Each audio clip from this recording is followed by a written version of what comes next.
Mr. Speaker, I rise today to recognize Disability Pride Month, celebrated each July to commemorate the Americans with Disabilities Act. It's hard to believe that the ADA will turn 34 years old tomorrow. I was in college when it passed in 1990. Today, an entire generation has never known life without the protections that exist because of the ADA. We have come a long way from the days when sidewalk curbs would routinely cause insurmountable challenges for Americans in wheelchairs, and now, when accommodation is the rule, not the exception. As a new member of the differently abled community, I believe it's important not only to celebrate how far we've come, but also to recognize how far we still have to go. The issue of disability rights and accessibility has been one I've worked on closely since my first days in public office.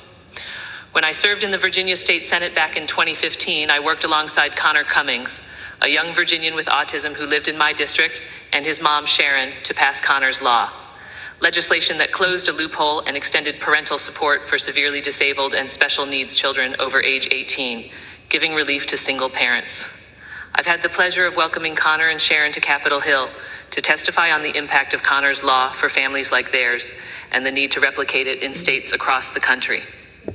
The proudest vote I took in the state Senate was in 2018, when we voted finally to expand Medicaid in Virginia. Through this monumental action, we extended affordable healthcare access to hundreds of thousands of the most vulnerable Virginians, including many of those living with disabilities. That's also why I fought so hard once coming to Congress to successfully protect and expand the Affordable Care Act, including preventing insurance companies from discriminating against people with pre-existing conditions and defending the elimination of lifetime caps on coverage, which would be devastating for families of those with disabilities. In fact, the very first constituent meeting I took when I came to Washington in 2019 was with the Little Lobbyists, a group of families with young children with complex medical needs and disabilities. I invited one of those families to be my guest at the State of the Union in 2020 to highlight just how important fighting back against efforts to undermine the ACA was for families like theirs. Over the past year, the fight for disability rights has become a personal one. My battle with progressive supranuclear palsy, or PSP, has robbed me of my ability to use my full voice and move around in the ways that I used to. Rather than striding confidently onto the House floor to vote, I gratefully accept rides across Independence Avenue, and yes, I get the irony, from my office to the Capitol. I rely on a walker to get around, and in all likelihood, before my term ends, I will appear on the House floor for votes in a wheelchair. I can no longer give the same kind of impassioned, impromptu speeches during debates on the floor or in committee hearings. This very impressive AI recreation of my voice does the public speaking for me now. I found myself understanding firsthand just a fraction of the challenges that so many Americans live with each day. It's been a big adjustment for me, for my family, for my team, and for my colleagues who have known me for years and have had to watch me go through these challenges. But mine is not a unique story. Millions of Americans face challenges that make it harder to move, speak, act, or otherwise live their day-to-day lives. But that disability does not define who they are. I certainly have not allowed my new challenges to define me. This is not a situation I would have chosen to find myself in.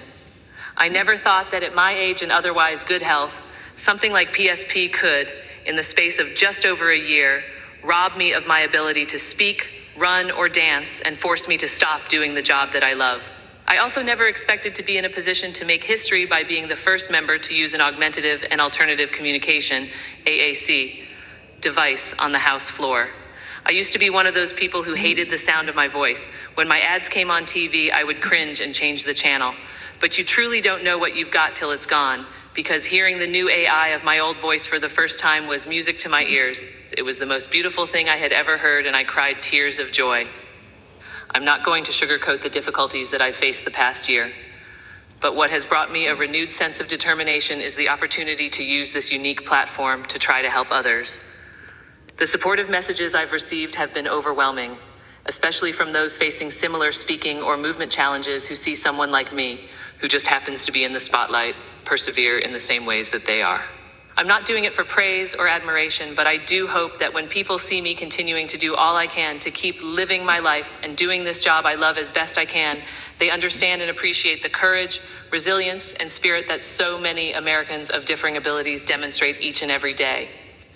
I hope I can be a voice, even an AI voice, for Americans facing accessibility challenges and other disabilities, because too often people only see us for that disability, and in truth, we are so much more.